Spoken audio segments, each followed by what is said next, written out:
কোনো একদিন এদেশের আকাশে কালেমার পতাকা উড়বে,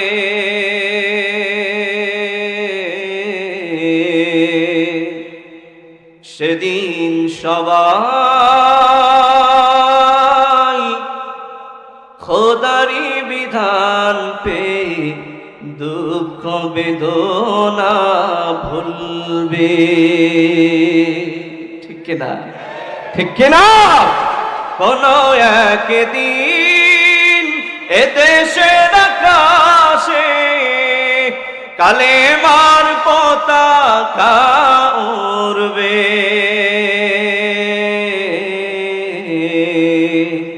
সেদিন সবাই খোদারি বিধান পে দুঃখ বেদনা ভুলবে। ভালো লাগে না খারাপ লাগে? কাদের কাদের ভালো লাগে? নারায়ে তাকবীর। চলবে চলবে, কত সময় চলবে? এত কম গজল, আমগো তো সুর নাই। আল্লামা মুহিব খান যখন টান দিবে দেখবেন কি অবস্থা হয়, কি জজবা আপনাদের উঠে যায় ইনশাআল্লাহ। কত বাজে? বাজে কত? কত বাজে? 1 মিনিট আছে। আমার সময় আর 1 মিনিট আছে। ভাইয়েরা আমার, বন্ধুরা আমার, কোরআনের রাজ আমরা চাই কি চাই না? চাই কি চাই না? যদি জীবন দিতে হয় দিব কি দিব না? যদি মাল দিতে হয় দিব কি দিব না? যদি রক্ত ঝরাতে হয় হবে কি হবে না?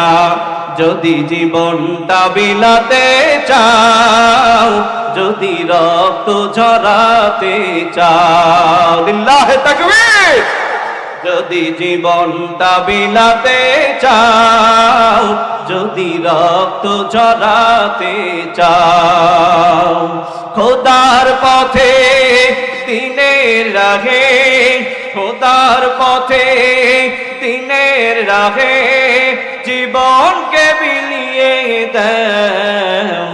যদি জীবনটা বিলাতে চাও, যদি রক্ত ঝরাতে চাও, একটু গাওয়া যাবে না? গাওয়া যাবে?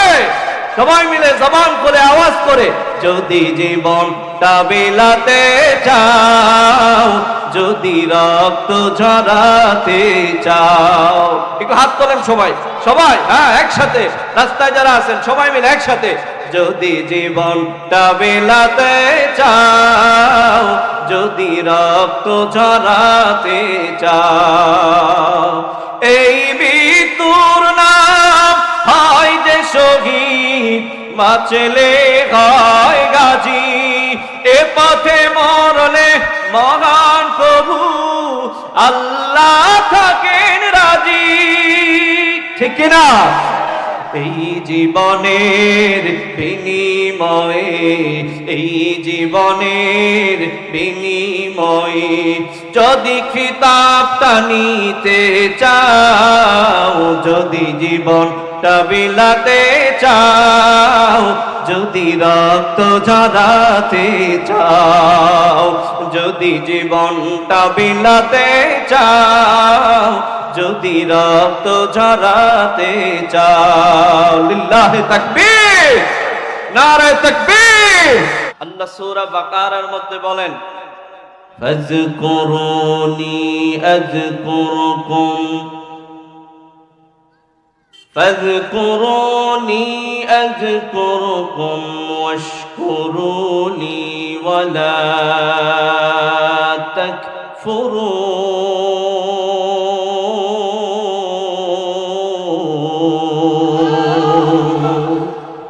কথা কার? আরো আসতে বলেন, আরো জোরে বলেন, কথাটা কার?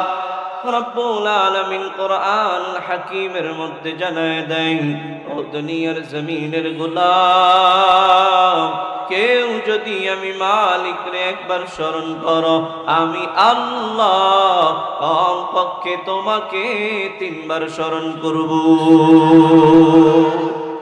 হাদিসের মধ্যে নবী আমার জানায়, কোন আল্লাহর গোলাম যদি আল্লাহর দিকে 1 বিঘা হেঁটে যায়, কয় বিঘা? এক বিঘাতে হেঁটে যায়, নবী আমার জানায়া দেয় আমার আল্লাহ তার দিকে এক হাত আগায়া যায়। কেউ যদি আমার আল্লাহর দিকে এক হাত আগায়, নবী আমার জানায়া দেয় আমার আল্লাহ ওই গোলামের দিকে কম পক্ষে 3 হাত আগায়া যায়।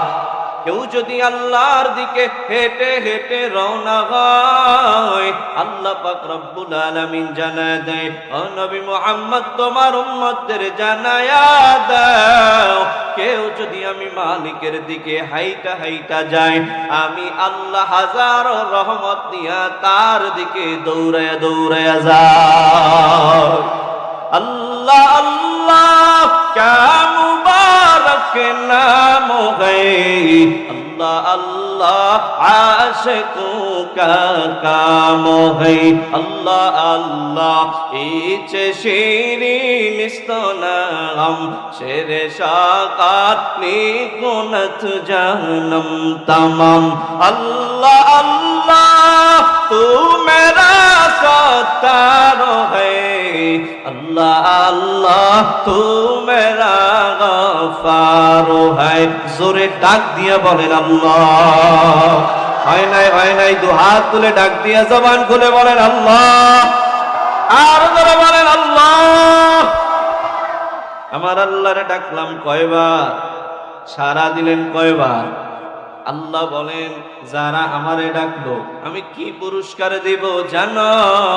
আমি আল্লাহ জানায় দিলাম যেই বান্দা আমারে ডাকে আমি তার মহব্বতের বান্দা, আমার মহব্বতের বান্দাকেও আমি আল্লাহর সাথে সাথে মহব্বত করে ফেলাম।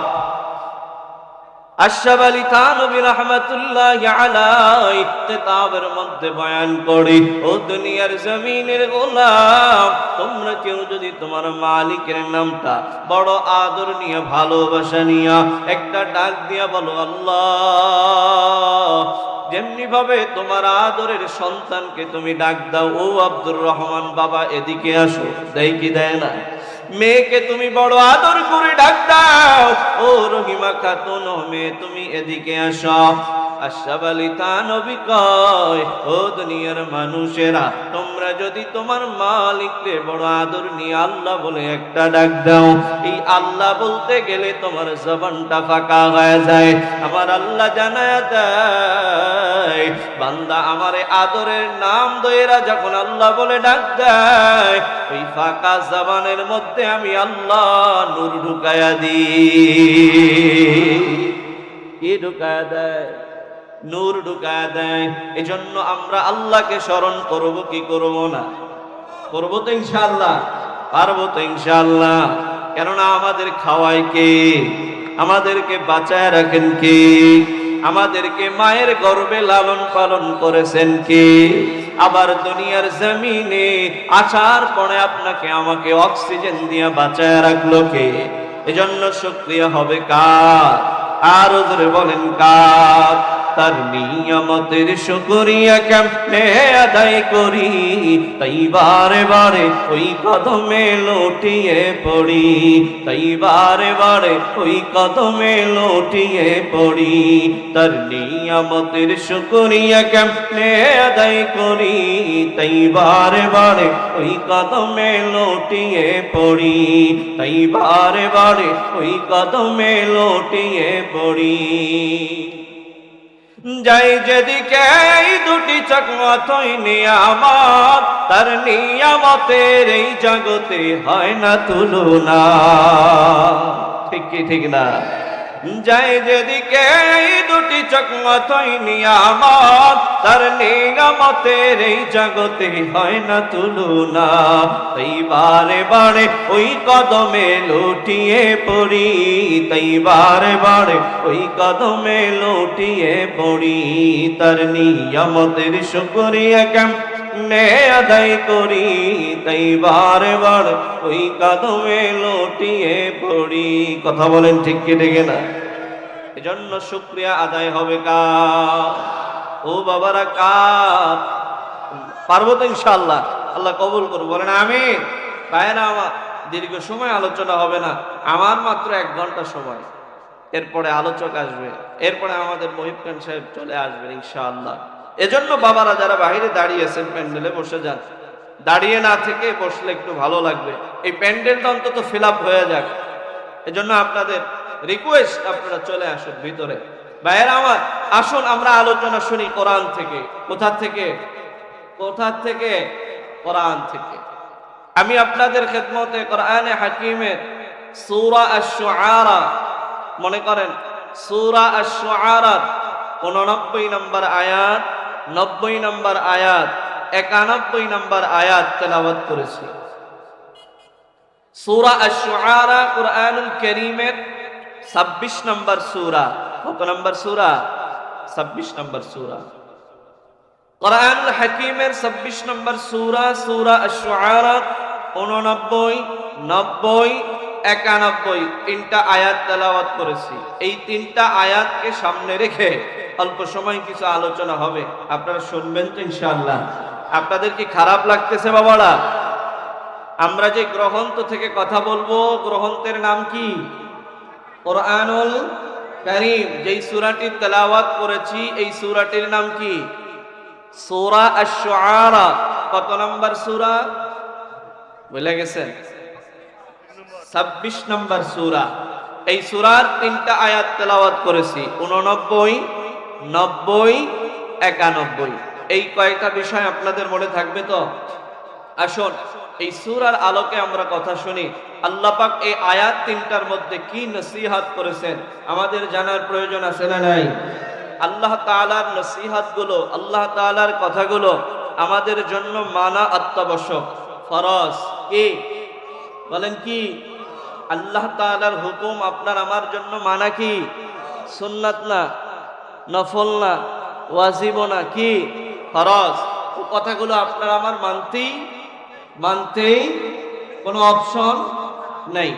ওখানে নেতাগিরি চলে না, ওখানে ক্ষমতা চলে না, ওখানে বংশমর্যাদা চলে না, ওখানে চেহারার দাম্ভিকতা চলে না, ওখানে টাকার পরিচয় চলে না। কেননা কোরআনের যেই কথাগুলো আসছে, কথাগুলো কার? তিনি হলেন সমস্ত ক্ষমতার একচ্ছত্র, তিনি হলেন রব্বিল আলামিন, তিনি হলেন গোটা আলমের, গোটা জগৎ সমূহের প্রতিপালক। সুবহানাল্লাহ। কথাগুলো তার, কথাগুলো তার। আসুন কি বলেন আল্লাহ, আমরা শুনে আসি। ইয়াউমা লা ইয়ানফাউ মালুন ওয়ালা বানুন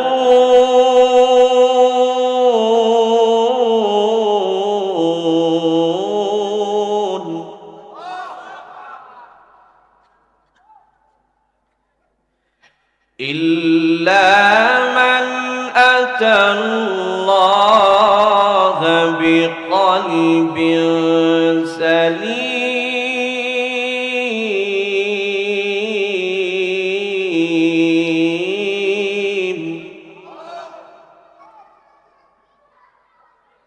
ওয়া উসলিফাতিল জান্নাতু লিল মুত্তাকিন।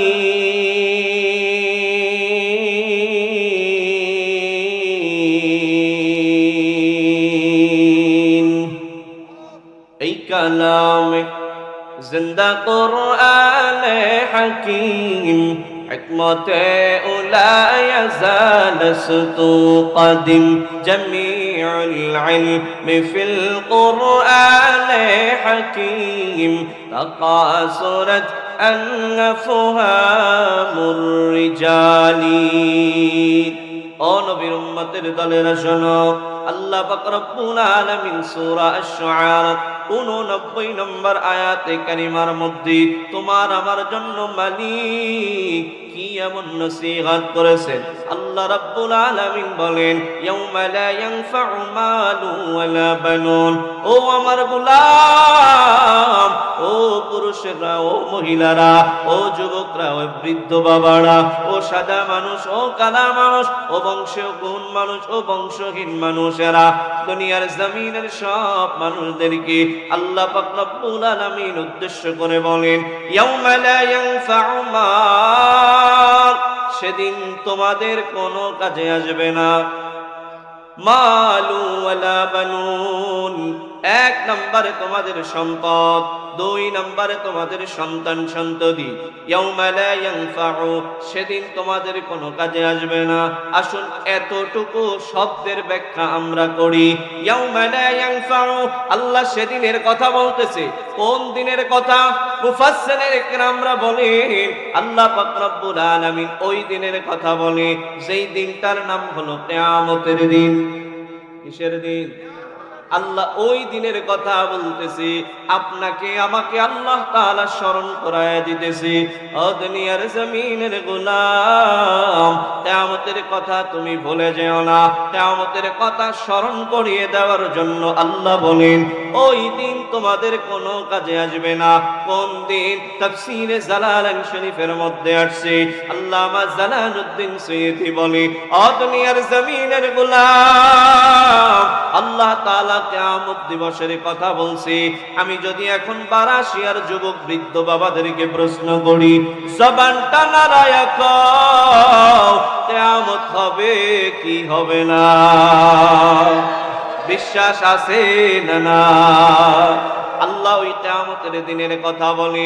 ভাইরা আমার, বন্ধুরা আমার, কিয়ামত হবে এই ব্যাপারে কোনো সন্দেহ নাই, কোনো সংশয় নাই, কোনো দ্বিধা দ্বন্দ্ব নাই। কথা কোন ঠিক কি ঠিক না? আল্লাহর হাবিবের কাছে একজন ইহুদি আসছে, মিশকাত শরীফের হাদিস বয়ান করতেছে। এই হাদিসটি আবু হুরায়রা বর্ণনা করছে। কে বর্ণনা করছে? মুখস্থ করেন, কে বর্ণনা করছে? আবু হুরায়রা বলেন রাসূল কারীম সাল্লাল্লাহু আলাইহি ওয়াসাল্লামের কাছে আমরা কিছু সাহাবীরা বসা। এমত মুহূর্তে একজন ইহুদি আয়েশা বলতেছে, ইয়া মুহাম্মদ মাতাস সাআহ, ও মুহাম্মদ কিয়ামত কবে হবে? আমরা তোমার কাছে জানতে চাই। কার কাছে প্রশ্ন করছে? কে প্রশ্ন করছে? ভালো করে আলোচনা মুখস্থ করে বাড়ি যাবেন। কে প্রশ্ন করছে? ইহুদি। কাকে প্রশ্ন করছে? নবীকে প্রশ্ন করছে, ইয়া মুহাম্মদ মাতাস সাআহ, কিয়ামত কবে হবে? আল্লাহর নবীজির চেহারাটা মলিন হয়ে গেল, জবানটা স্তব্ধ হয়ে গেল। নবী আমার জবাব দেয় না। এমত মুহূর্তে রব্বুল আলামিন ডাক দিয়ে জিবরাইলকে বলে, ও জিবরাইল, কিয়ামত কবে হবে এটা আমার নবী জানে না। এটার জ্ঞান আমি আল্লাহ আদমকে দেই নাই। কিয়ামত কবে হবে এই ব্যাপারে এই জ্ঞান আমি ঈসাকে দেই নাই। কিয়ামত কবে হবে এই জ্ঞান আমি ইব্রাহিমকে দেই নাই। কিয়ামত কবে হবে এই জ্ঞান আমি লোকমানকে দেই নাই। কিয়ামত কবে হবে এই জ্ঞান আমি সুলাইমান আলাইহিস সালাতু ওয়াস সালামকে দেই নাই। কিয়ামত কবে হবে এটা মুসা পয়গম্বরকে আমি দেই নাই। কিয়ামত কবে হবে এটা আমি আইয়ুব পয়গম্বরকে দেই নাই। কিয়ামত কবে হবে এটা আমি ইউসুফ পয়গম্বরকে দেই নাই। কিয়ামত কবে হবে এটা আমি নবী মুহাম্মদকেও দেই নাই। তুমি যাও যাও যাও, নবীকে আয়াতখানা জানায় দাও। প্রশ্নের জবাব আমি আল্লাহ এই আয়াতের মধ্যে দিয়ে দিয়েছি।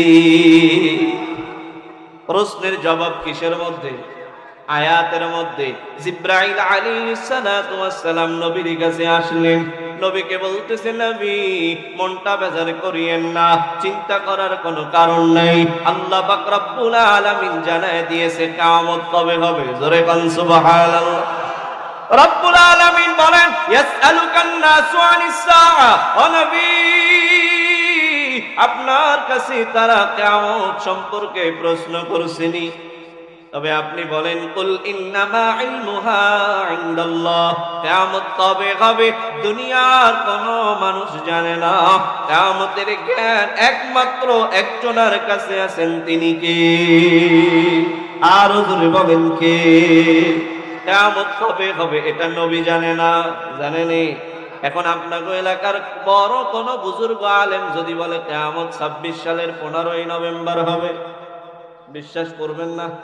কোন বড় বৈজ্ঞানিক যদি টিভির মধ্যে আগামীকালকে খবরে বলে দেয় 27 সালের অমুক তারিখ কিয়ামত হবে, বিশ্বাস করবেন তো? কিয়ামত কবে হবে এই জ্ঞান কার কাছে আছে?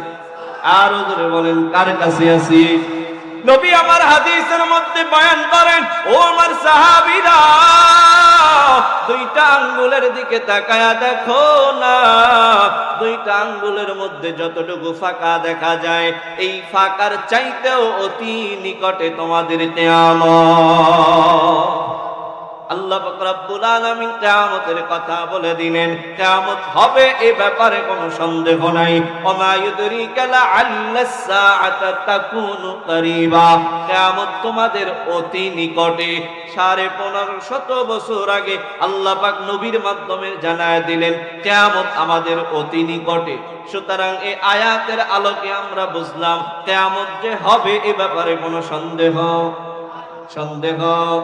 আসুন কিয়ামতের ব্যাপারে আরো আয়াত বলি, সময় আপনাদের আসেনি? আছে ভাইয়েরা আমার, বন্ধুরা আমার, আল্লাহ কোরআনে অন্য জায়গায় বলে কিয়ামতের পূর্বের অবস্থা কেমন হবে জানো? কিয়ামতের পূর্বের অবস্থা কেমন হবে জানো? দিনওয়ালা, কৃষকওয়ালা, ভ্যানওয়ালা ভ্যানি কাজের মধ্যে বের হয়ে যাবে, রিক্সাওয়ালা রিক্সা নিয়ে রাস্তায় বের হবে, ধানওয়ালা ধান নিয়ে বাড়ির থেকে বের হয়ে যাবে, ছাত্র স্কুলে যাবে, ব্যবসায়ী মানুষেরা দোকানের মধ্যে ব্যবসারত অবস্থায় থাকবে, কৃষকওয়ালা জমিনের মধ্যে ধান লাগাইতে থাকবে। হঠাৎ করে বিকট একটা আওয়াজ আসবে। কি আসবে? আওয়াজ আসবে। ওই আওয়াজের সাথে সাথে আল্লাহ বলেন ইদাস সামাউ ফাতারাত, ওই আওয়াজের সাথে সাথে আসমানটা ভেঙে যাবে। কি হবে? আসমানটা ভেঙে যাবে। ইদাস সামাউ ফাতারাত, ওই আসমান ভেঙে ভেঙে ভেঙে ভেঙে জমিনের উপরে পড়বে। কোথায় পড়বে? কৃষকওয়ালা ধান লাগাইতেছে, দেখবে যে আসমান ভেঙে তার মাথার উপর পড়ছে। বলেন তো অবস্থাটা কেমন হবে? কথাগুলো আমি আরমানের কথা? কার কথা? আল্লাহর কথা। কোথায় বলছি? কোরআন। কোরআন তো আমরা পড়ি না, আমরা রচনা পড়ি, নাট্যর যে ঘটনা এগুলো পড়ি, আমরা কাল্পনিক ঘটনা পড়ি, কিন্তু আল্লাহর কোরআন যে পড়তে হবে, কোরআনে যে কি আছে এটা জানার সময় আপনার আমার নাই। কথা কয় না? আল্লাহ পাক রব্বুল আলামিন বলেন ইদাস সামাউ ফাতারাত, আসমান দেখবা ভেঙে ভেঙে জমিনে পড়তেছে। শুধু আসমান পড়বে না, ওয়া ইদাল কাওয়াকিবু তাসারাত, ওই আসমানের নক্ষত্ররা যেগুলো, তারকারা যেগুলো, সূর্যগুলো, চন্দ্রগুলো, তারকাগুলো জমিনের মধ্যে খসে খসে পড়বে। কিভাবে পড়বে? খসে খসে পড়বে। উদাহরণস্বরূপ একটা তাসবিহ যদি ছিঁড়ে ফেলেন, তসবিহ ছিঁড়েন না, ছেঁড়ার পরে দেখবেন দানাগুলো একটার পর একটা কি করতেছে? পড়তেছে। উদাহরণ হলো কিয়ামতের পূর্বে ওই আসমানের নক্ষত্র রাজিগুলো জমিনের ভাদে ওইভাবেই পড়বে। আল্লাহ বলেন ওয়া ইদাল বিহারু ফুজ্জিরাত, সমুদ্রের পানিগুলোর মধ্যে ঢেউ শুরু হয়ে যাবে। এখন আর কেমন ঢেউ হয়, এর চাইতে দ্বিগুণ ঢেউ সেদিন শুরু হবে। বলেন তো এই অবস্থা দেখে আপনাদের ভালো লাগবে? তো ভালো লাগবে না? শুধু তাই নয়, ওয়াইদাল কুবুর বু'সিরাত, কবরের মৃত মানুষগুলো সেদিন দাঁড়ায় যাবে। কি হবে? দাঁড়ায় যাবে। নবী আমার বলেন কোন অবস্থায় কিয়ামতের ময়দানে তারা দাঁড়াবে জানো?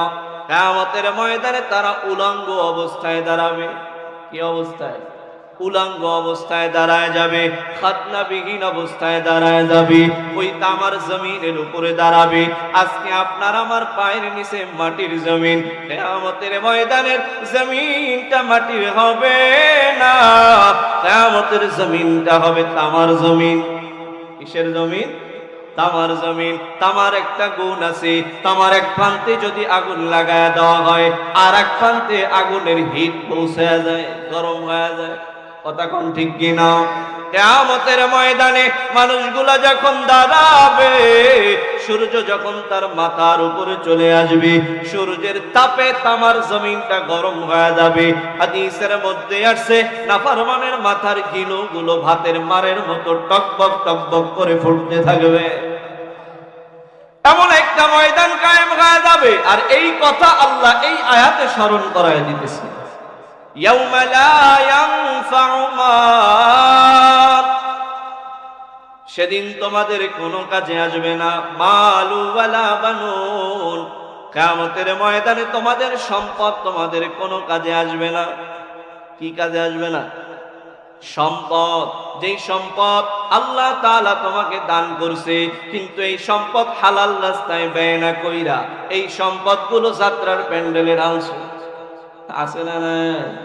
এই সম্পদ হালাল রাস্তায় ব্যয় না করিয়া হারাম রাস্তায় ব্যয় করছো, এই সম্পদ কিয়ামতের ময়দানে তোমার কোনো কাজে আসবে না। তবে হ্যাঁ, এই সম্পদ যদি কেউ হালাল রাস্তায় ব্যয় করে, কিয়ামতের ময়দানে মিজানের পাল্লা আল্লাহ ভারী করে দিবে। ভাইরা আমার, বন্ধুরা আমার, যেই সম্পদ হালাল রাস্তায় ব্যয় না করে হারাম রাস্তায় ব্যয় করা হয়, বলেন তো এই সম্পদের কিয়ামতের ময়দানে কোনো দাম আছে? আছে? আল্লাহ আরো স্পষ্ট করে আয়াত নাজিল করে জানায় দেয়, মা আগনা আন্নি মালিয়া হালাকা আন্নি সুলতানিয়া। আল্লাহু আকবার। কথাকার আল্লাহ বলেন, মা আগনা আন্নি মালিয়া, কিয়ামতের ময়দানে তোমার মাল তোমার কোনো কাজে আসবে না। সেদিন তুমি আফসোস করবে, হায় মা আগনা আন্নি মালিয়া, আমার মাল তো আজকে আমার কোনো কাজে আসলো না। কে আফসোস করবে? যে মাল হালাল রাস্তায় ব্যয় করে নাই, হারাম রাস্তায় ব্যয় করছে, এই মানুষ কিয়ামতের ময়দানে আফসোস করবে। আল্লাহ এই কথাও কোরআনে জানিয়ে দিয়েছেন।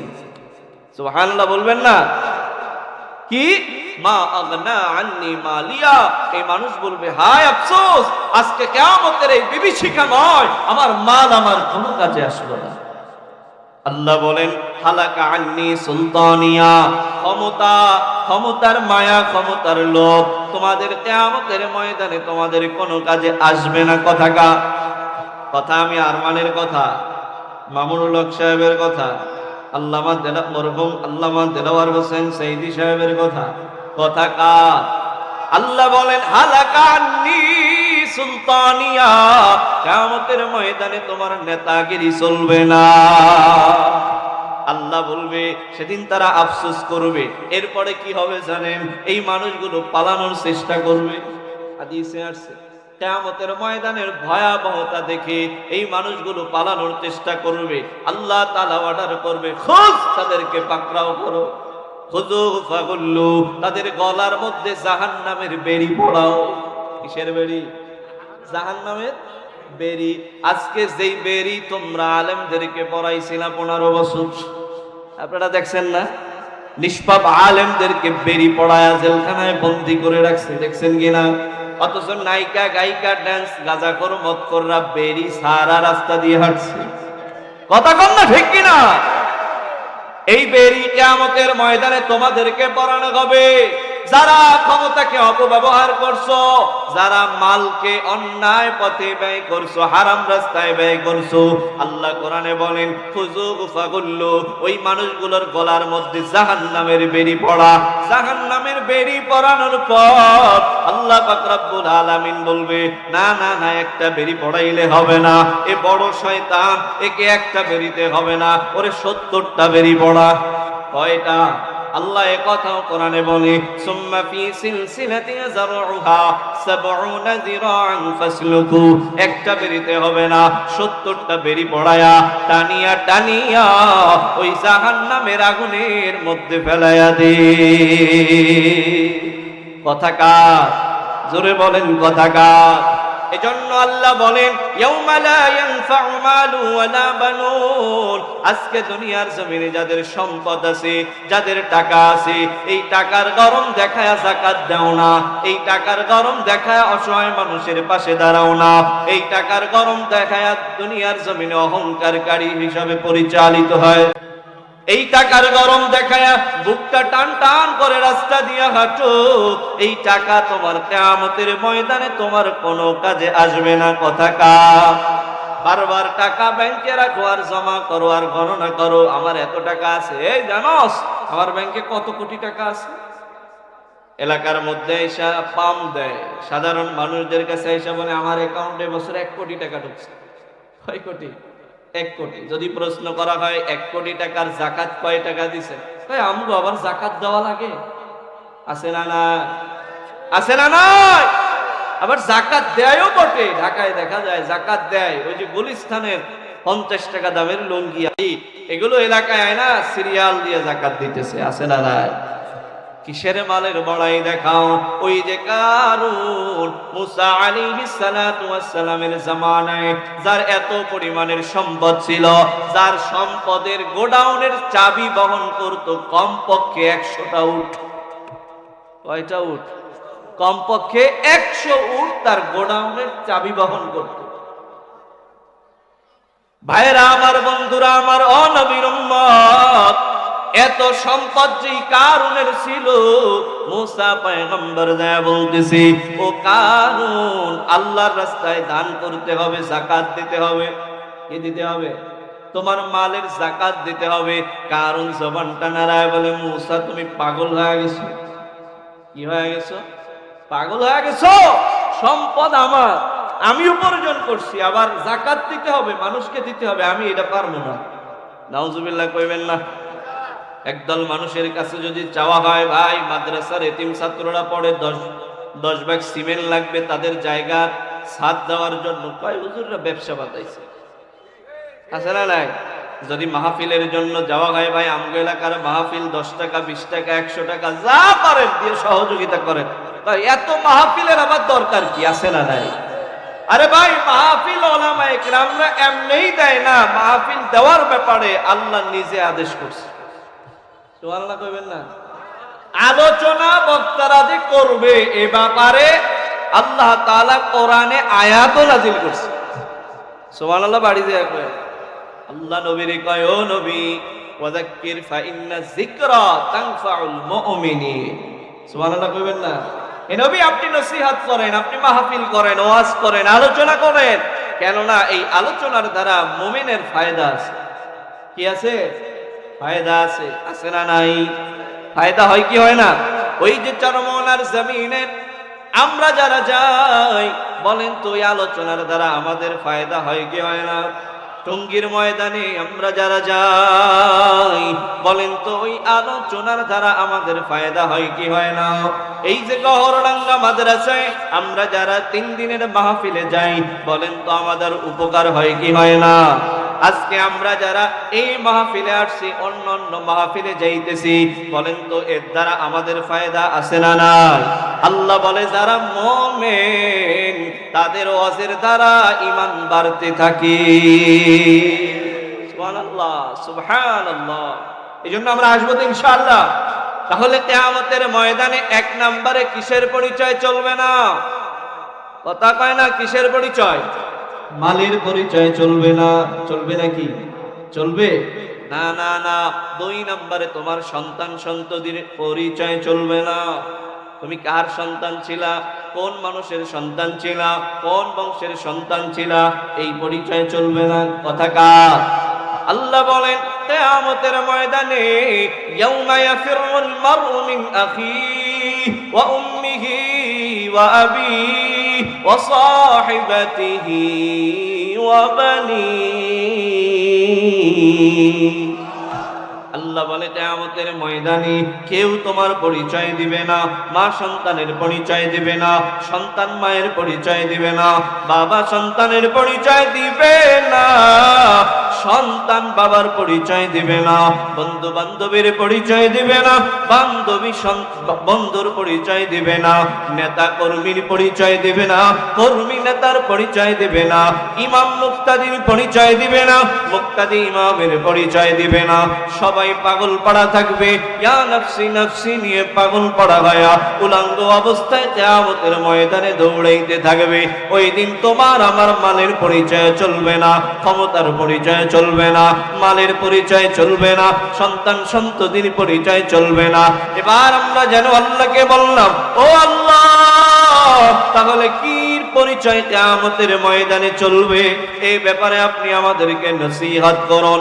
আল্লাহ যেন পরবর্তী আয়াতে কারিমার মধ্যে জানায় দেয়, ইল্লা মান আতাল্লাহ বিকলবিন সালিম।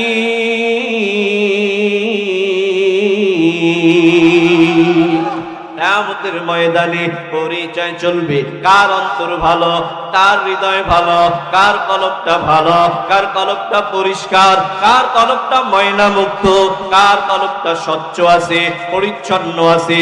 এটার পরিচয় কিয়ামতের ময়দানে চলবে। কেননা যার কলবটা ভালো তার হাতটা ভালো, যার হৃদয়টা ভালো তার জবানটা ভালো, যার হৃদয়টা ভালো তার হাত ভালো, জবান ভালো, দিল ভালো, কান ভালো, পাও ভালো। কথা কোন ঠিক কিনা?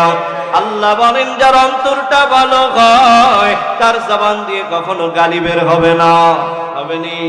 যার অন্তরটা ভালো তার জবান দিয়ে কখনো গীবাত বের হবে না।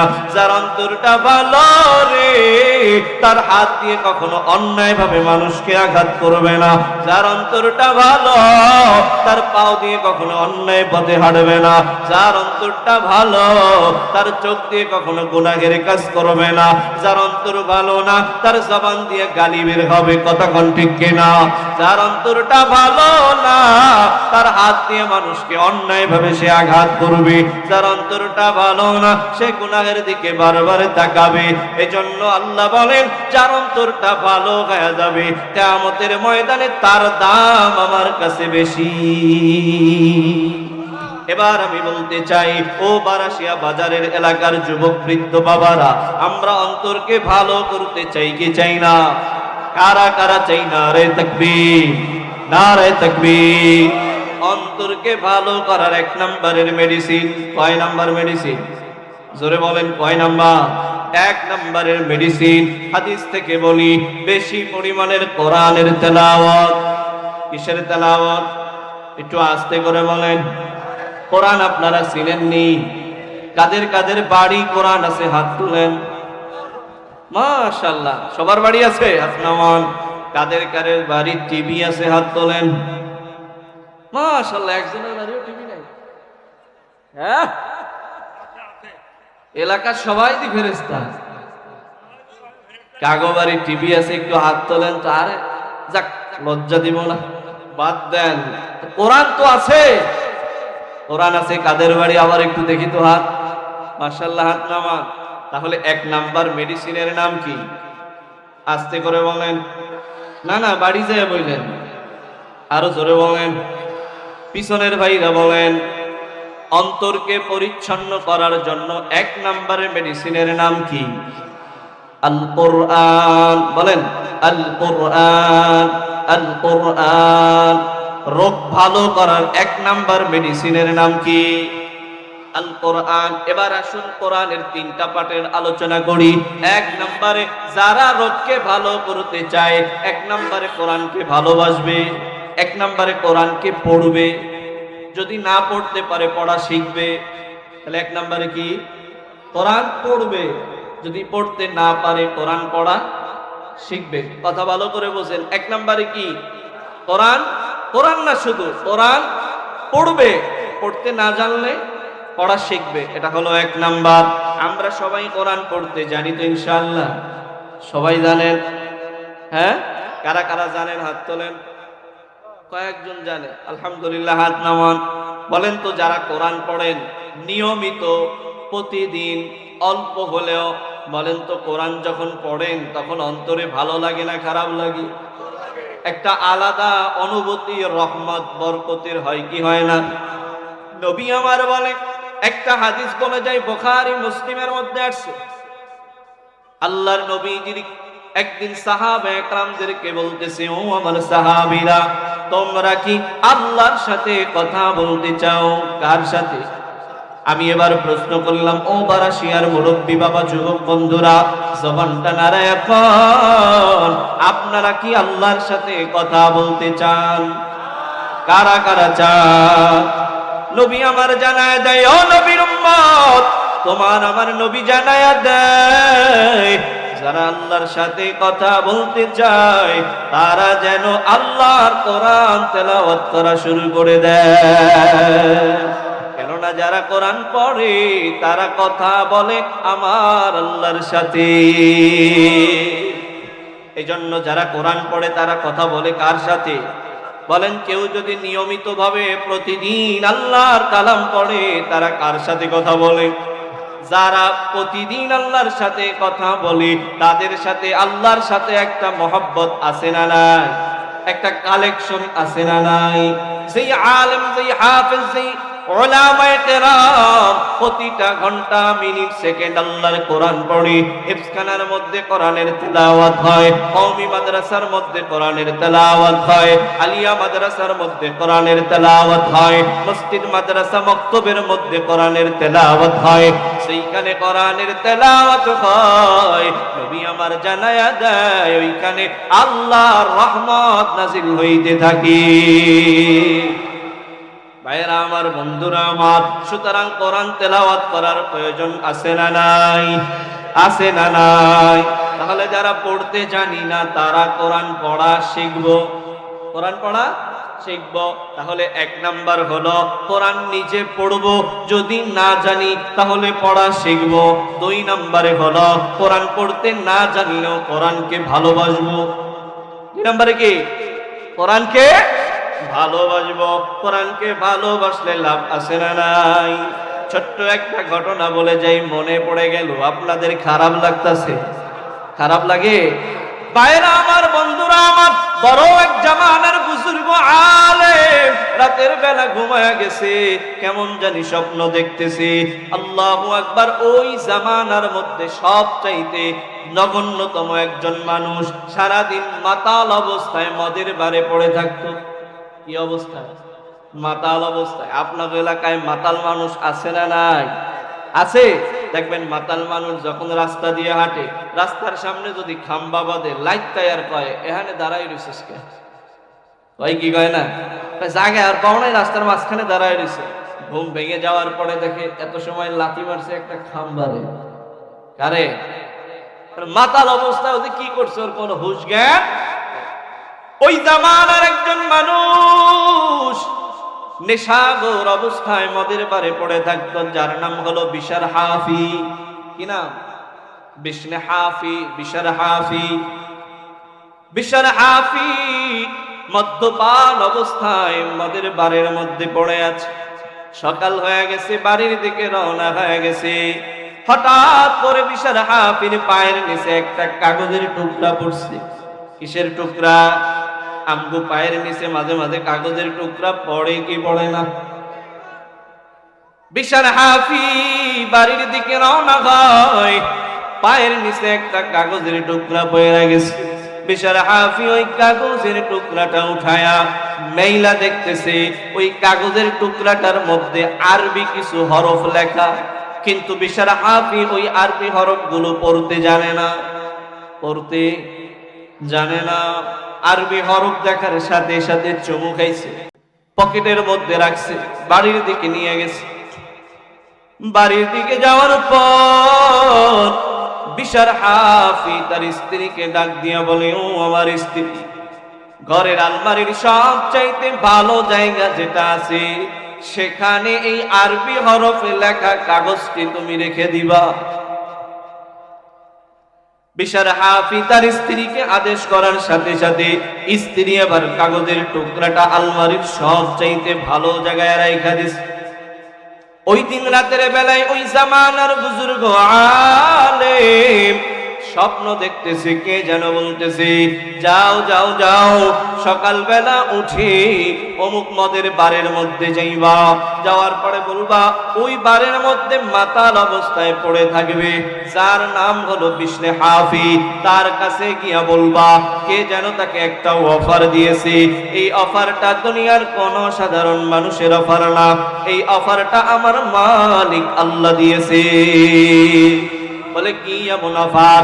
অফারটা হলো বিশনে হাফি যদি ওই মুহূর্তে তওবা করে আল্লাহর পথে ফিরে আসে, গুনাহের কাজ ছেড়ে দেয়, রব্বুল আলামিন তার জিন্দেগীর সমস্ত গুনাহগুলো মাফ করে দিয়ে তার নামটা জান্নাতের খাতার মধ্যে লিখে দিবে। যাও যাও যাও অফারটা দিয়ে আসো।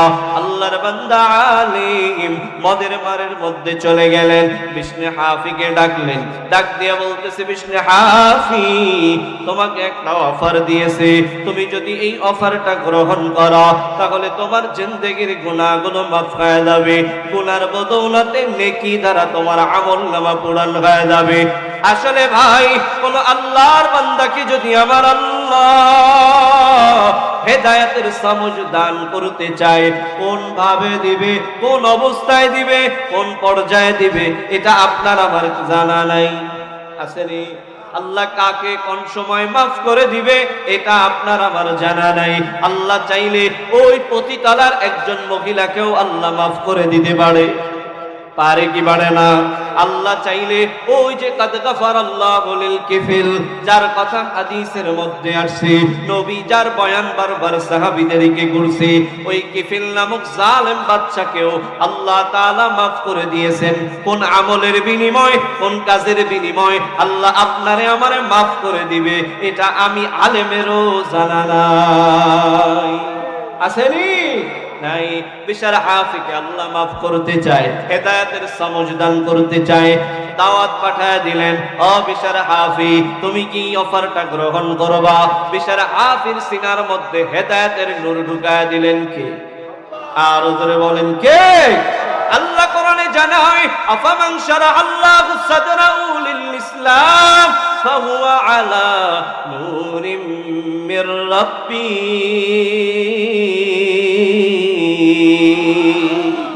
আল্লাহ যার সিনায় হেদায়েতের নূর দিবে, দুনিয়ার কোন মানুষ তাকে ঠেকাইতে পারবে না।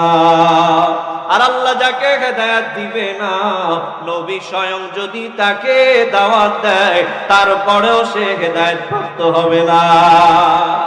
কথা কোন ঠিক কিনা? ভাইরা আমার, বন্ধুরা আমার, আমার সময় প্রায় শেষ হয়ে যাইতেছে, তাড়াতাড়ি বলতেছি, খারাপ লাগতেছে। বিশার হাফির কাছে দাওয়াত আসছে কার পক্ষ থেকে? আর জোরে বলেন, আল্লাহ তাআলার পক্ষ থেকে দাওয়াত আসছে। বিষ্ণু হাফি এবার জবানটা নাড়া বলে, ও আলেম আপনি আমারে তওবা করায়া দেন, আমি তওবা করতে চাই, আমি এই তওবার দ্বারা আমার গুনাহের কাছ থেকে ফিরে আসতে চাই। সাথে সাথে বিশার হাফি তওবা করে আল্লাহর পথে ফিরে আসলেন। এবার আলেম আল্লাহর বান্দা বলে, ও বিষ্ণু হাফি নিশ্চয়ই তোমার হায়াতের জিন্দেগিতে এমন কোন ভালো কাজ আছে যেই কাজের উসিলায় আল্লাহ তোমাকে হেদায়েতের মতো নূর দান করেছে। বলো তো তোমার হায়াতে এমন কি কোনো ভালো কাজ আসেনি? বলে না না না, আমার হায়াতের জিন্দেগিতে এমন কোনো ভালো কাজ নাই। তবে আমি গতকাল রাত্রে বেলায় মদের বাড়ি ছিলাম, সকাল বেলা উঠে যখন আমি বাড়ির দিকে রওনা হলাম, হঠাৎ করে আমার পায়ের নিচে একটা কাগজের টুকরা পড়েছিল। ওই কাগজের টুকরা উঠাইলাম, কাগজের টুকরা উঠা দেখি ওই কাগজের টুকরাটার মধ্যে আরবি কিছু হরফ লেখা। আমি তো আল্লাহর বান্দা, এই লেখাগুলো পড়তে জানি না, তবে এই কাগজটাকে আমি আজমতের সাথে ভালোবাসার সহিত আমি আমার বাড়ির সবচাইতে আলমারির ভালো জায়গায় রেখে দিছি। এই ভালো কাজ ছাড়া আমার হায়াতে তেমন কোনো ভালো কাজ নাই, ভালো কাজ নাই। এই ভালো কাজটাই মনে হয় আমার জিন্দেগিতে আছে। আল্লাহর বান্দা আলেম ডাক দিয়া বলে, চলো তোমার বাড়িতে যাই, ওই কাগজের টুকরাটার মধ্যে কি লেখা আছে আমি দেখতে চাই। আল্লাহর বান্দা আলেমকে বাড়ি নিয়ে যাওয়ার পর কাগজের টুকরাটা বের করিয়া হাতের মধ্যে দিল। কাগজের টুকরাটা বের করার পর আল্লাহর বান্দা আলেম খুলিয়া দেখতে পেল ওই কাগজের টুকরাটার মধ্যে লেখা, বিসমিল্লাহির রহমানির রহিম।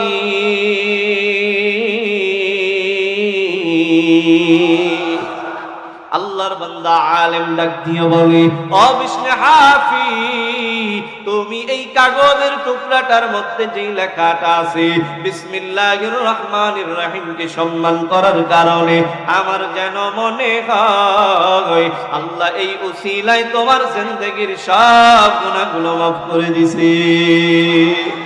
আল্লাহ পারে কি পারে না? বিসমিল্লাহির রহমানির রহিমকে সম্মান করছে, আল্লাহ তার মর্যাদা বাড়ায় দিছে। কি করছে? বাড়ায় দিছে।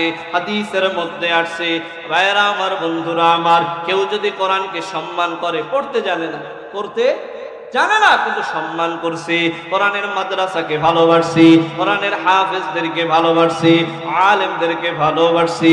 আল্লাহর নবী বলেন, ও আমার সাহাবীরা শোনো, কিয়ামতের ময়দানে একটা কাতারে আলেমরা দাঁড়ায় যাবে, হাফেজরা দাঁড়ায় যাবে, পীর মাশায়েখরা দাঁড়ায় যাবে, মুফতি মুহাদ্দিসরা দাঁড়ায় যাবে। ওই কাতারের মধ্যে ওই এলাকার বারাশিয়ার কিছু রিকশাওয়ালারা দাঁড়াবে, ওই এলাকার কিছু ভ্যানওয়ালারা দাঁড়াবে, ওই আলেমদের কাতারে ওই বারাশিয়ার এলাকার কিছু কৃষক মানুষেরা দাঁড়ায় যাবে। ফেরেশতারা বারবার গিয়ে তাদের হাত ধরে টানবে আর বলবে, এই কাতারে দাঁড়ানোর যোগ্যতা তোমাদের নাই, তোমরা তো আলেমও না, তোমরা তো হাফেজও না, তোমরা মুফতি মুহাদ্দিসও না, তোমরা কেন আলেমদের কাতারের মধ্যে দাঁড়াইলা? সরো সরো, সরে যাও, এই জায়গাটা হলো আলেমদের জায়গা, এই জায়গাটা হাফেজদের জায়গা, এখানে দাঁড়ানোর যোগ্যতা তোমাদের নাই। বারবার তাদের হাত ধরে টানা হেসরা করবে। গায়েব থেকে আমার মালিক ডাক দিয়া বলবে, ও ফেরেশতারা দাঁড়াও। এই মানুষগুলো দুনিয়ার জমিনে আলেম ছিল না, হাফেজ ছিল না, বরং এই মানুষগুলো রিকশাওয়ালা ছিল, ভ্যানওয়ালা ছিল, কৃষকওয়ালা ছিল, দুনিয়ার জমিনে সাধারণ মানুষ ছিল। আজকে আমি আলেমদের কাতারে কেন দাঁড় করাইলাম জানো?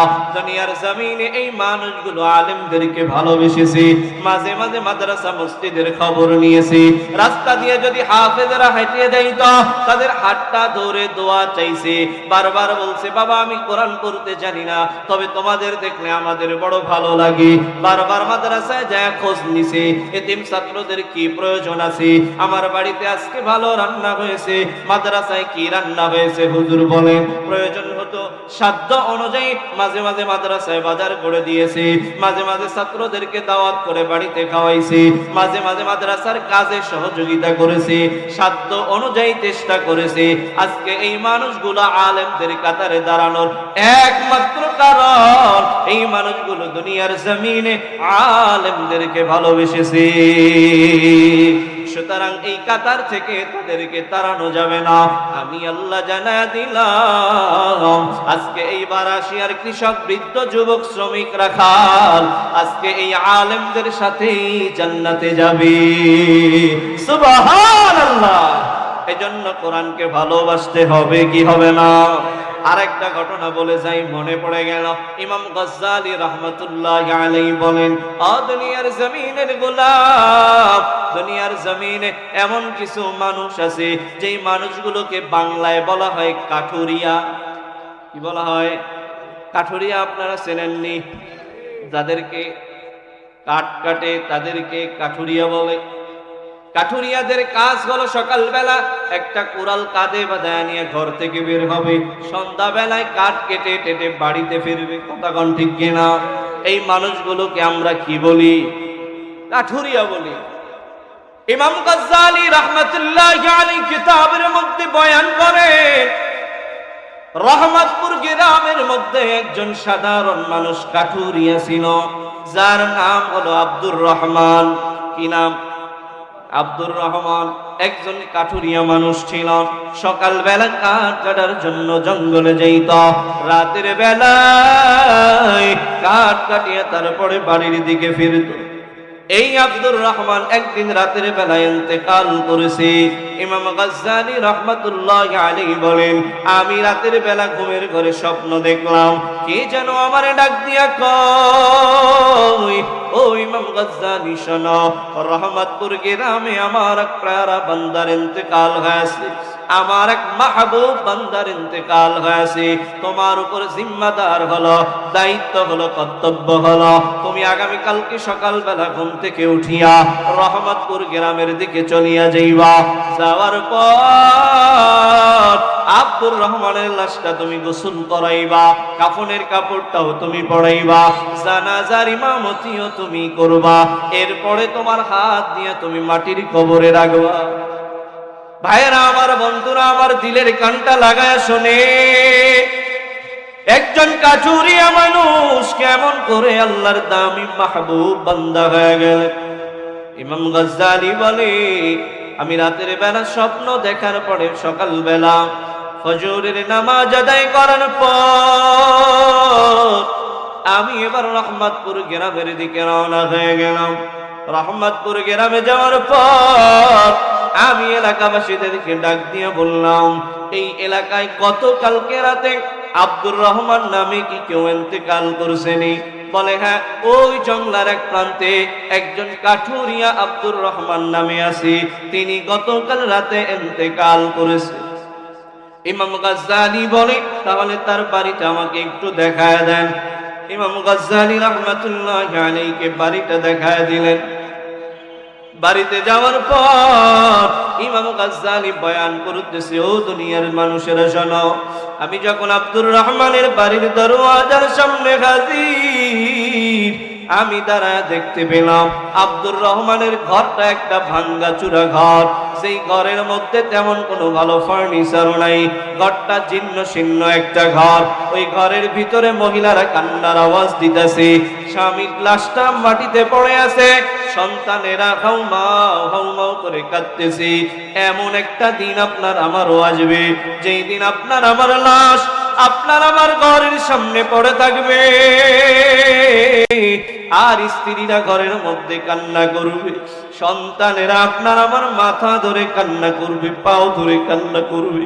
সন্তানেরা বলবে, ও বাবা, আপনি আমাদেরকে ছেড়ে কোথায় চলে গেলেন? এখন আর কেন কথা বলেন না? এমন একটা সময় আপনার আমার আসবে কি আসবে না? ভাইয়েরা আমার, বন্ধুরা আমার, আব্দুর রহমানের লাশটা পড়ে আছে ঘরের সামনে। ইমাম গাজ্জালী বলে, আমি তাকে গোসল করাইলাম, কাফনের কাপড়টাও পরাইলাম, এবার আমি তাকে জানাজা পড়াইলাম, এবার আমি কবরস্থানে নিলাম। কবরের মধ্যে আমি আমার হাত দিয়ে আব্দুর রহমানের লাশটা কবরের মধ্যে যখন নামাই, নামানোর সাথে সাথে মাটির উপরে আব্দুর রহমানের লাশটা লাগার সাথে সাথে কেমন জানি কবরের মধ্য দিয়ে জান্নাতের ঘেরান বের হয়ে গেছে। জোরে কান সুবহানাল্লাহ। এরকম ঘটনা হয় কি হয় না? কবর দিয়া জান্নাতের ঘেরান পাওয়া যায়, এমন নজির আছে না নাই? ওই তো মেখলের জমিনে আমি যখন পড়ালেখা করতাম, ওই মেখলের জমিনে ঘুমায় আছে মুফতি ফয়জুল্লাহ রাহমাতুল্লাহি আলাইহি। তার কবরের পাশ দিয়া গেলে কেমন জানি জান্নাতের ঘেরান পাওয়া যায়। আবার এমন মানুষ আছে যাদের কবরের মধ্য থেকে ধাউ ধাউ করে আগুন জ্বলে, আছে না নাই? আমি আগাইতে পারি, একটু পর আমি আগাইতে পারি। ভাইরা আমার, বন্ধুরা আমার, কবরের মধ্য দিয়ে আগুন বের হয়, এমন নজির সমাজে আছে না নাই? দেখছেন কিনা আপনারা? ভাইরা আমার, বন্ধুরা আমার, ইমাম গাজ্জালী রাহমাতুল্লাহি আলাইহি বলেন, আমি আব্দুর রহমানের কবর দিয়ে ঘেরান পাইতেছি। ওই যে মদিনায় জান্নাতুল বাকির সামনে যখন দাঁড়াই, কেমন জানি জান্নাতুল বাকি দিয়ে জান্নাতের ঘেরান আসে। ভাইয়ারা আমার, বন্ধুরা আমার, যারা আল্লাহওয়ালা হয়, যারা ঈমানওয়ালা মানুষ হয়, তাদের দুনিয়ায় জীবিত থাকা অবস্থায়ও তাদের চেহারা দিয়ে একটা আলো বের হয়। কথা কোন ঠিক কিনা? একটা নূর বের হয়। কিয়ামতের ময়দানেও নূরওয়ালা মানুষ, আমলওয়ালা মানুষ, ঈমানওয়ালা মানুষের এই কপাল থেকে একটা আলো বের হবে। সুবহানাল্লাহ বলে। কি বের হবে? হাদিসের মধ্যে নবী বলেন, কিয়ামতের ময়দানটা যখন আমাবস্যার অন্ধকার হয়ে যাবে, ওই ময়দানে কোনো আলোর ব্যবস্থা থাকবে না। কেমন করে ঈমানদার বান্দা পথ চলবে? নবী আমার বলি, ও আমার সাহাবীরা শোনো, ওই দিন ঈমানওয়ালার কপাল দিয়ে আলো বের হবে। যার অন্তরের মধ্যে যত ঈমান থাকবে, যত পাওয়ার থাকবে, যত চার্জ থাকবে, তার কপাল দিয়ে আল্লাহ তত বেশি আলো বের করবে। ওই আলো দেখে দেখে জান্নাতে যাইবে। সুবহানাল্লাহ কইবেন না? গাজ্জালী বলে, আব্দুর রহমানের লাশ দিয়া কিসের ঘেরান পাওয়া যায়? জান্নাতের ঘেরান পাওয়া যায়। কবরটা সুন্দর করে দাফন কাজ শেষ করে এবার আব্দুর রহমানের বাড়ির দিকে চলে গেল ইমাম গাজ্জালী। স্ত্রীর কাছে যা প্রশ্ন করলো, ও আব্দুর রহমানের স্ত্রী, আপনার স্বামীর হায়াতে এমন কোন আমল দেখছেননি যে আমলের কারণে আপনার স্বামীর কবর দিয়া জান্নাতের ঘেরান পাওয়া যায়? এবার আব্দুর রহমানের স্ত্রী বলে, না না না, তেমন কোনো আমল দেখি নাই। তবে আমার স্বামীকে দেখতাম প্রতিদিন কাজে যাওয়ার আগে ওই আলমারি থেকে একটা বই নামাইতো, ওই বইটাকে বুকের সাথে হিসাইতো আর চোখের পানিগুলো ছেড়ে দিত, গুনগুন করে কান্নার আওয়াজ। আর ডান হাতের শাহাদাত আঙ্গুলটা ওই বইটার মধ্যে নারায়ণ নারায়ণ কি যেন বলতো। আবার মাঝে মাঝে শুনতাম এমন করে বলতো, ও দয়ার মালিক, এমন একটা কিতাব, এমন একটা কালাম আপনি দুনিয়ার জমিনে পাঠাইলেন, ওই কালামটা পড়ার মতো যোগ্যতা আমার নাই। আমি একজন সাধারণ কাঠুরিয়া মানুষ, সকালবেলা যাই, রাত্রেবেলা কাঠ কেটে বাড়ি ফিরি, এই কিতাবটা পড়ার মতো যোগ্যতা আমার মধ্যে নাই। তবে দয়ার মালিক, আমি না পড়তে পারলেও এই কোরআনটাকে আমি আমার জীবনের চাইতে ভালোবাসি। পড়তে জানি না, তারপরেও আমার জীবনের চাইতে ভালোবাসি। ইমাম গাজ্জালী রাহমাতুল্লাহি আলাইহি ডাক দিয়া বলি, ও আব্দুর রহমানের স্ত্রী শোনো, তোমার এই স্বামী এই কোরআনকে ভালোবাসার কারণে আমার কেমন জানি মনে হয় আল্লাহ তার কবরের মধ্যে জান্নাতের হাওয়া চালু করে দিয়েছে। কোরআনকে ভালোবাসলে লাভ না লস? দুনিয়ায়ও লাভ, আখিরাতেও লাভ, মরলেও লাভ, জীবিত থাকা অবস্থায়ও লাভ। কথা বলেন ঠিক কিনা? মিশকাতের হাদিসের মধ্যে আসে, নবী আমার জানায়া দেয়, ও নবীর উম্মত শোনো, মানুষ ইন্তেকালের পরে কবরের মধ্যে তার মাল যাবে না, তার গাড়ি যাবে না, তার বাড়ি যাবে না, তার সম্পত্তি যাবে না, তার ঘের যাবে না, তার স্ত্রী যাবে না, তার সন্তান সন্ততি যাবে না। নবী আমার বলে, মানুষ মৃত্যুর পরে তার কবরের মধ্যে 5টা জিনিস যাবে, কোন হাদিসে আসছে 4টা জিনিস যাবে। তার মধ্যে 1 নম্বরে মাথার কাছে যেই জিনিসটা থাকবে, ওই জিনিসটার নাম হলো আল্লাহর কোরআন। কি থাকবে? আল্লাহর কোরআন। কোরআন শুধু কবরে থাকবে না, কবর থেকে ওঠার পরে কোরআন আপনার আমার সাথে কিয়ামতের ময়দানেও থাকবে, মিজানের পাল্লার কাছেও থাকবে, ফুলসিরাতের পাড়েও কোরআন থাকবে। এমনকি আপনারে আমারে কোরআন জান্নাতের দরজা পর্যন্ত পৌঁছায় দিবে। তাহলে এই কোরআনকে আমরা ভালোবাসবো তো ইনশাআল্লাহ? যারা কোরআন পড়তে জানি না, 2 নম্বরে তাদের অপশন হলো কোরআনকে ভালোবাসবে, কোরআনকে ভালোবাসবে। 3 নম্বরের অপশন হলো কোরআনের আন্দোলনে শরীক হবে। কথা কয় না? এবার আপনারা আমার উপর বেজার হয়ে যাবেন, তবে হুজুর এবার রাজনীতি শুরু করছে, তবে এত সময় মাটির তলে রাজ করছে, ভালো লাগছে। এবার কোরআন অনুযায়ী যদি সমাজ চালাইতে হয় তাহলে আমগো খারাপ লাগবে, কেননা কোরআন অনুযায়ী যদি সমাজ চালায়, ওই সমাজে রডের বদলে কেউ বাস দিবে না। কথা কয় না? ঠিক কি ঠিক না? ওই সমাজের মধ্যে কেউ দুর্নীতি করতে পারবে না, ওই সমাজের মধ্যে কেউ জিনা করতে পারবে না। কোরআন যেই সমাজের মধ্যে থাকবে, ওই সমাজের মধ্যে কোনো বেইনসাফ হবে না। হবে নি? হবে না, না, না। এজন্য 3 নম্বরের অপশন হলো কোরআনের রাজ প্রতিষ্ঠা করা, কোরআনের আন্দোলনে শরীক হওয়া। 1 নম্বরে কোরআন যারা পড়তে জানি না, কোরআন শিখবো, কোরআন পড়বো, কোরআন শিখবো। 2 নম্বরে কোরআন যারা পড়তে জানি না, কোরআনকে ভালোবাসবো। 3 নম্বরে কোরআনের আন্দোলনের সাথে থাকবো। কোরআনের আন্দোলনের সাথে থাকবো না ভাগবো? না, না, ভাগবো, ভাগবো, ভাগবো। কারা কারা থাকবেন? হয় নাই তেনান না আওয়াজে হইতো না। কারা কারা থাকবেন? নারায়ণ তাকবীর। আল কোরআনের আলো, আল হাদিসের আলো, আল কোরআনের আলো আল্লাহ কবুল করুন। জোরে বলেন আমিন।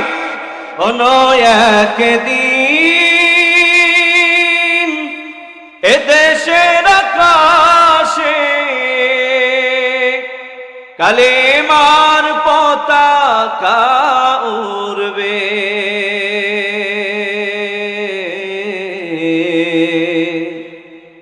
সেদিন সবাই খোদারি বিধান পে দুঃখ বেদনা ভুলবে। ঠিক কিনা, ঠিক কিনা? কোন একদিন এদেশের আকাশে কালেমার পতাকা উড়বে।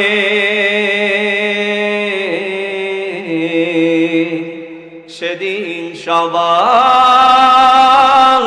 খোদারি বিধান পেয়ে দুঃখ বেদনা ভুলবে।